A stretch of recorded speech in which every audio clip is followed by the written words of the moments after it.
Bonjour à tous, bienvenue, que Dieu vous bénisse infiniment, c'est la prophétesse Harmonie. Aujourd'hui on va parler de ce que vous appelez homme de Dieu, de ce que vous appelez la femme de Dieu, une servante et serviteur de Dieu. Selon quels critères vous définissez que quelqu'un est un serviteur de Dieu? Selon quels critères vous décrétez qu'une personne marche selon la volonté de Dieu? Aujourd'hui on voit énormément de personnes qui chantent le nom de Dieu, qui prêchent partout le nom de Dieu, mais qui font des choses que vraiment inimaginables. Parfois, on voit des pasteurs qui sont, pour délivrer les gens, ils sont en train de les laver avec du coca, les laver avec le muscador, qui touchent d'une manière indécente des sœurs, soi-disant pour les délivrer. Il y a d'autres pasteurs mais vraiment, on voit des scènes incroyables dans des églises aujourd'hui. Donc, selon vous, une personne qui parle de Dieu, une personne qui tient la Bible, donc c'est un homme de Dieu, c'est une servante de Dieu. Non.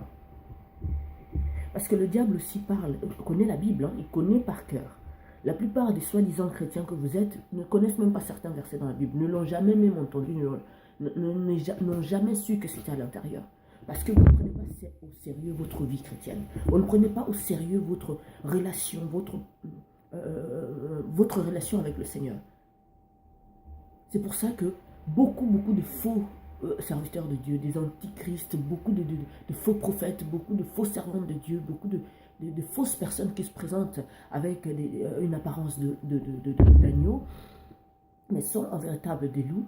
Ben, ces personnes-là dirigent vos vies, dirigent vos églises, dirigent vos louanges, dirigent tout ce qui tourne autour de Dieu comme vous dites.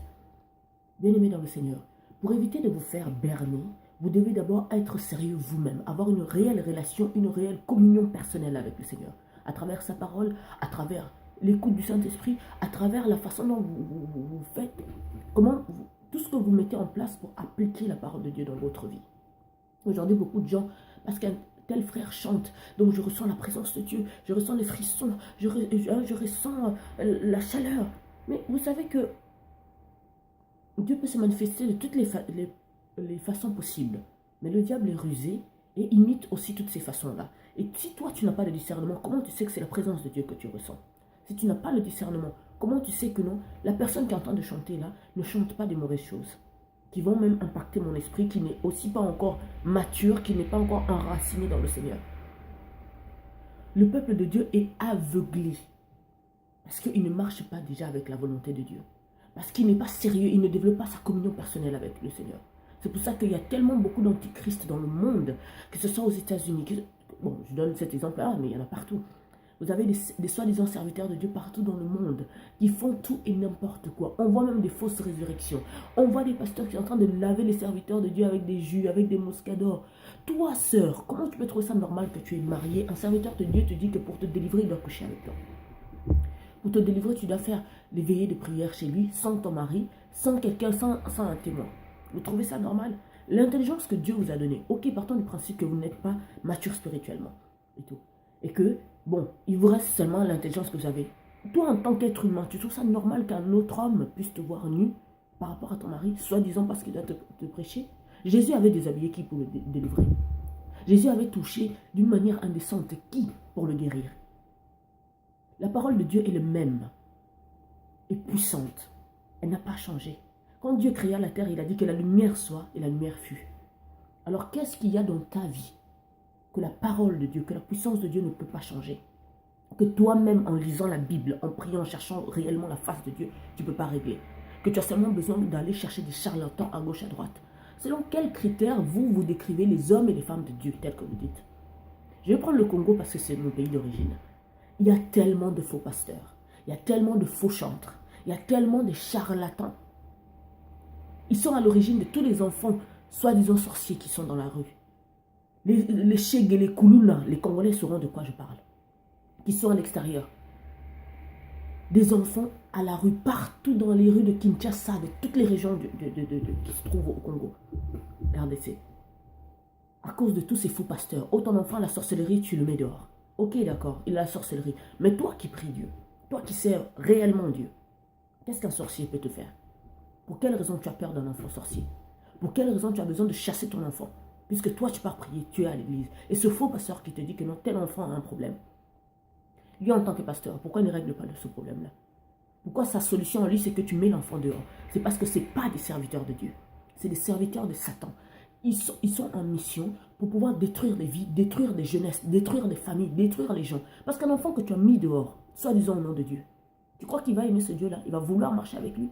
Sauf des enfants que Dieu fait grâce, que non. Quoi qu'il arrive, l'enfant cherche la volonté de Dieu, malgré qu'on est en train de l'accuser au nom de ce Dieu-là. Ayez le discernement. Le discernement, ça ne s'acquiert pas en perdant du temps dans les réseaux sociaux, en faisant tout et n'importe quoi. C'est en prenant quand même le temps dans sa vie de lire la parole de Dieu, de marcher selon la volonté de Dieu, de chercher la vraie face de Dieu, de chercher le vrai discernement, de chercher la vraie communion spirituelle qui te fait grandir et qui te permet de distinguer, de voir un faux pasteur venir de loin. Combien de couples aujourd'hui ont été détruits à cause des faux pasteurs? Combien de mariages se font soi-disant, oui, comme c'est un serviteur de Dieu, ah, je l'épouse, parce que c'est forcément un ticket gagnant. Ils sont rusés comme leur père. Mais nous, nous devons être encore plus rusés, parce que notre père est puissant.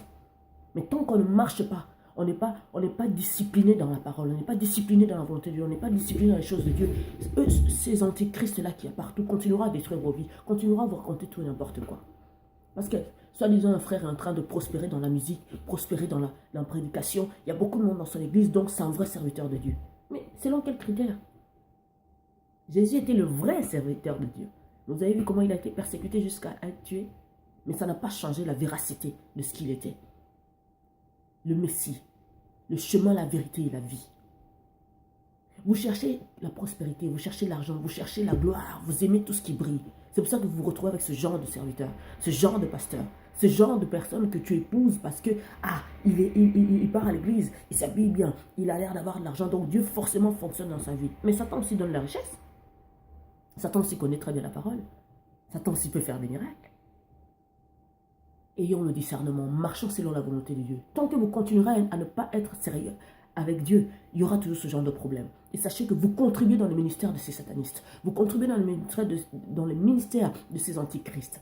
Parce que vous-même, vous ne travaillez pas votre communion avec le Seigneur. Donc vous vous laissez berner, vous vous laissez avoir. Vous contribuez à détruire les vies des gens. Combien d'enfants sont dans les rues pour des faux pasteurs? Combien de gens sont là toujours en train de prier, prier, prier, prier. Ils ne pensent pas à se développer, à développer leur entreprise. Ils ne pensent pas à développer leur communion personnelle avec le Seigneur. Ils ne pensent pas à développer leurs études, à développer ceci. Parce qu'on ne fait que vous endormir. On fait que vous endormir. Vous croyez qu'à l'époque de Jésus-Christ, il n'y avait pas de docteurs, il n'y avait pas des intellectuels. C'était des gens qui marchaient avec Dieu. Et c'était des gens qui se construisaient aussi intellectuellement, moralement, physiquement, qui travaillaient, qui étaient excellents. C'est comme... Apprenez à connaître votre Dieu. Vous avez la Bible est moins chère. Parfois, on vous donne ça gratuit. Prenez le temps de le lire. Il ne suffit pas de le garder dans sa maison. Ce n'est pas ça qui va te sauver, ce n'est pas ça qui va te guérir. Ouvrez les yeux. Arrêtez de contribuer au ministère de ces satanistes qui détruisent l'Église. Arrêtez de détruire vos propres vies. Soit disant, je me marie ou je fais ceci, je fais cela avec un tel parce que cette personne-là parle de Dieu, parce qu'on voit la prospérité dans sa vie. Non, la richesse, ça peut être du côté des enfants de Dieu, tout comme du côté des enfants de Satan, non? Parce que si c'est ça vos critères, que non, un vrai homme de Dieu, c'est celui qui parle de Dieu matin, midi, soir, c'est celui qu'on voit les biens matériels dans sa vie, ou même qu'il est pauvre, tu vois que non, oui, c'est vraiment un vrai serviteur de Dieu, il n'aime pas la convoitise. Non, un vrai serviteur de Dieu, c'est la personne que Dieu te révèle, que non, c'est un homme et c'est une femme que j'approuve. Parce que la parole de Dieu dit, hein, beaucoup diront, Seigneur, on a guéri les malades, on a fait ceci en ton nom. Et Dieu leur répondra que je ne vous connais pas. Que ça vous fasse réfléchir, bien-aimés dans le Seigneur. Restez à l'écoute du Saint-Esprit. Que Dieu vous bénisse. C'était la prophétesse Harmonie. À très bientôt.